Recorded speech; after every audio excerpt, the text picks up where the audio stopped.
أصدقائي المشاهدين، أصدقاء الرياضيين، أصدقاء في كل مكان، نكتب الآن حصرية. اليوم فازت المنتخب المغربي، منتخب العرين، منتخب الأسود المراودة.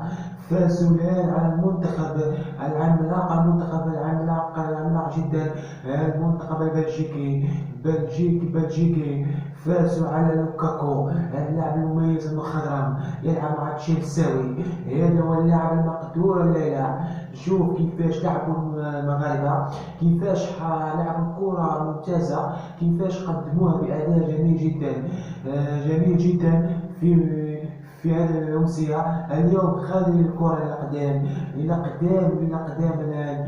شوف كرة ملعوبة، كرة كانت مدروسة. شوف وليد الركراكي ممتاز قراءته. خلى اللاعبين بطريقة القراءة سونجاج 4 لاعبين بطريقة مميزة، يفكروا بطريقة رائعة. لكن نشوف الشانس يكتب التاريخ. الآن التاريخ يمشي، التاريخ هل تعاود في كندا، ونشوف التاريخ والتالي للدور الأول.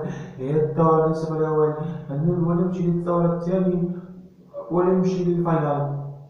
إذا ما يحدث في الفاينل يحدث في الشانس، إذا ما يحدث في الفاينل يمشي ونكون نحن في الفاينل. ولما يديو كأس العالم سيكونون يكتب التاريخ. لأول مرة يديو كأس العالم، لأول مرة يمشيو بالكوبا كانا، بالكأس العالم للعام 2022 2023.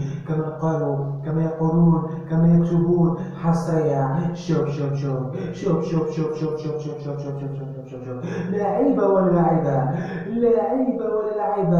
شوفوا كيف قالوا الجمهور العالمية شجعوا المغرب بكثرة، شجعوها بكثرة من المقاهي، من المنازل، من الملاعب القطرية.